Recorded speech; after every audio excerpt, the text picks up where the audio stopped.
கோவை, நீலகிரி மாவட்ட மலையோர பகுதிகளில் கனமழைக்கு வாய்ப்பு. குமரி, தூத்துக்குடி, நெல்லை, தென்காசி மாவட்டங்களிலும் பரவலான மழை பெய்யும் என வானிலை மையம் கணிப்பு.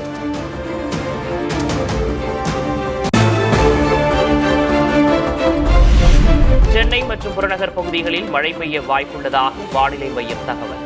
அதிகபட்சமாக 30 டிகிரி செல்சியஸ் வெப்பநிலை இருக்கும் எனவும் கணிப்பு.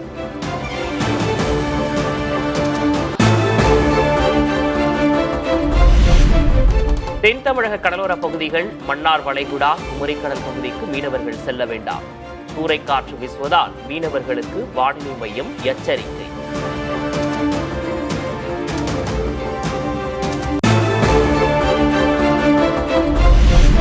தென்காசி மாவட்டத்தின் பல்வேறு பகுதிகளில் வெளுத்து வாங்கிய கனமழை. வெள்ளப்பெருக்கு காரணமாக குற்றாலங்களில் சுற்றுலா பயணிகள் குளிக்க தடை.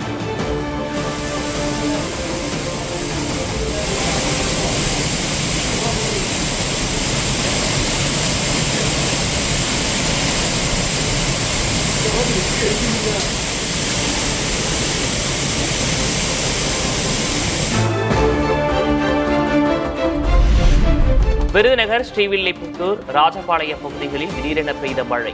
வெப்பம் தணிந்து குளிர்ச்சியான சூழல் நிலவியதால் மக்கள் மகிழ்ச்சி.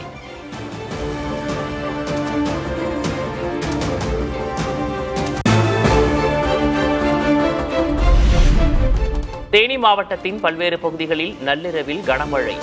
போடிநாயக்கனூரில் வெளுத்து வாங்கிய மழையால் குளிர்ச்சியான சூழல்.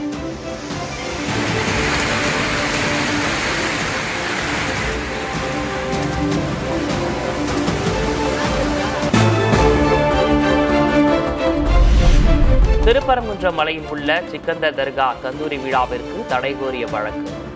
உயர்நீதிமன்ற மதுரை அமர்வில் இன்று விசாரணை.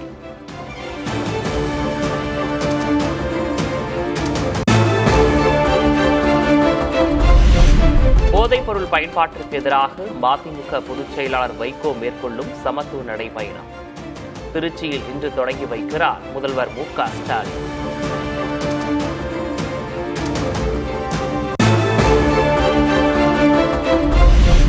அதிமுக எவ்வளவு பலவீனம் அடைந்திருந்தாலும் அதுவே திமுகவின் பிரதான அரசியல் எதிரி. தற்போதைய சூழலில் திமுகவுக்கு வலுவான எதிரி யாரும் இல்லை என்றும் துணை முதல்வர் உதயநிதி பேச்சு.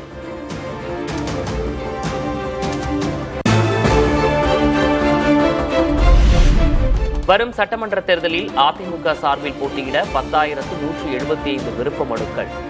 எடப்பாடி பழனிசாமி தங்களது தொகுதியில் போட்டியிட 2,187 விருப்ப மனுக்கள் சமர்ப்பிப்பு.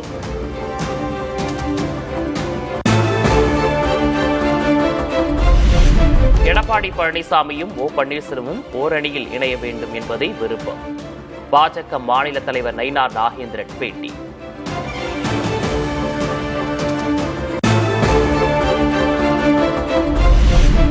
வரும் 5ஆம் தேதி திருச்சி ஸ்ரீரங்கத்தில் நடைபெறும் மோடி பொங்கல் விழாவில் கலந்து கொள்கிறார் அமித்ஷா. புதுக்கோட்டை கூட்டத்தில் எடப்பாடி பழனிசாமி பங்கேற்பது குறித்து இதுவரை தகவல் இல்லை என்றும் கரு நாகராஜன் பேட்டி.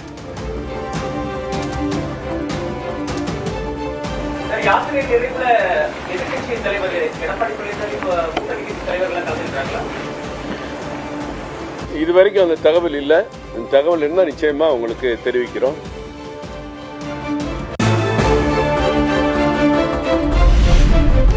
இரண்டாயிரத்தி 26 தேர்தலுக்கு பிறகு தமிழ்நாட்டில் கூட்டணி அமைச்சரவை உருவாக வாய்ப்புள்ளதாக பிரேமலதா விஜயகாந்த் கருத்து. அமித்ஷா வருவதற்காக தங்களுக்கு யாரும் எந்த அழைப்பும் விடுக்கவில்லை எனவும் பேட்டி. கூட்டணி மந்திரி சபை அமைவதற்கும் நிறைய வாய்ப்புகள் இருக்கு, மாற்றங்கள் வருவதற்கு வாய்ப்புகள் இருக்கு. எனவே அந்த மாற்றமும் அது நிச்சயம் தமிழ்நாட்டுக்கு மக்களுக்கு பயனளிக்கக்கூடியதாக இருக்கும் என்பதில் நாங்கள் உறுதியா இருக்கோம்.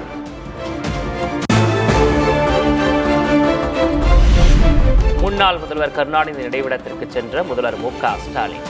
தலைவர் கலைஞரின் நினைவுகளுடன் புத்தாண்டு இரவில் என நிகழ்ச்சி பதிவு.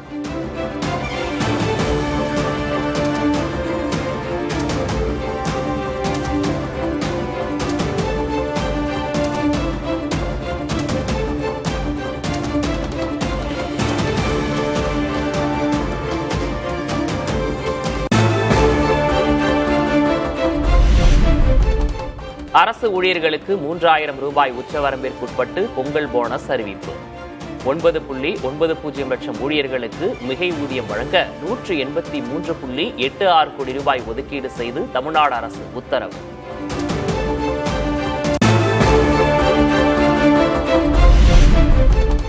பொங்கல் பரிசு கொடுக்க முடியாத அளவுக்கு கடன் சுமையில் தள்ளாடுகிறது தமிழக அரசு. தேர்தலுக்காக தனியாரிடம் கடன் வாங்கி பணம் கொடுக்கும் திமுக என்றும் நயினார் நாகேந்திரன் கிண்டல். பொங்கலுக்கு 5000 ரூபாய் கொடுக்க முடியாத ஒரு சூழ்நிலை திணறிட்டு இருக்கிறாங்க. யார்கிட்ட போய் கடன் வாங்கலாம் அப்படிங்கிற முறையில் இருக்கிறாங்க. தனியார்கிட்ட கூட கடன் வாங்கி கொடுத்தாலும் கொடுப்பாங்க, ஏன்னா தேர்தலை சந்திக்க வேண்டியிருக்கு.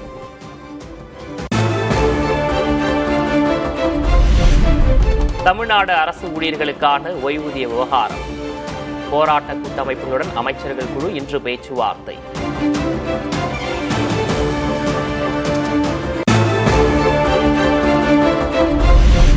கஞ்சா சாகுபடி இல்லாத தமிழ்நாடு என்ற தனது கருத்தை விமர்சித்த தவேக நிர்வாகி ஆதவ் அர்ஜுனாவுக்கு அமைச்சர் மா சுப்பிரமணியன் பதில்.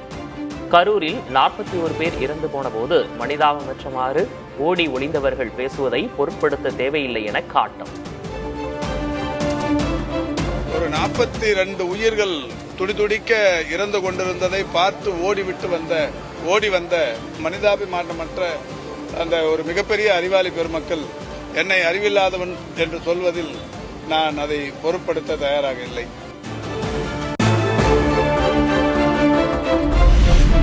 புத்தாண்டு மற்றும் தொடர் விடுமுறையொட்டி சுற்றுலா தலங்களில் குவிந்த பொதுமக்கள், குடும்பத்தினர் நண்பர்களுடன் நேரம் செலவிட்டு மகிழ்ச்சி.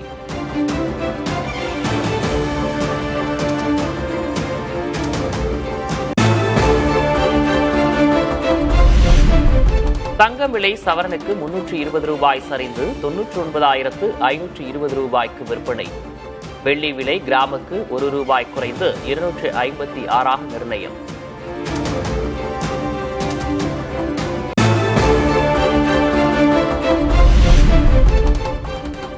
சபரிமலை ஐயப்பன் கோயில் கருவறையை சுற்றியுள்ள பிரபா மண்டபத்திலும் தங்கம் கொள்ளை. சிவன் மற்றும் யாழி உருவங்களில் இருந்த தங்க கவசங்கள் திருடு போய் உள்ளதாக சிறப்பு புலனாய்வு குழு அதிர்ச்சி தகவல்.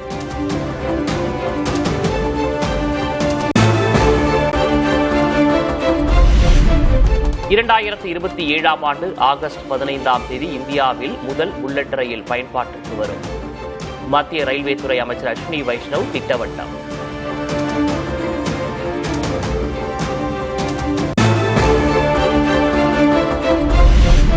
பின்சோ ஆன்லைன் விளையாட்டு நிறுவனத்தின் 192 கோடி ரூபாய் சொத்துகள் முடக்கம். பண மோசடி புகாரில் அமலாக்கத்துறை நடவடிக்கை.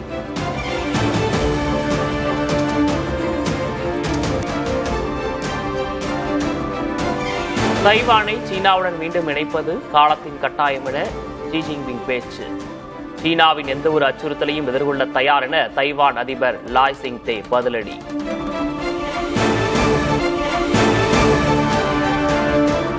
புத்தாண்டு தினத்தில் புதிய அப்டேட்டை வெளியிட்ட விஜயின் ஜனநாயகன் படக்குழு. நாளை ட்ரெய்லர் வெளியாகும் என அறிவிப்பு.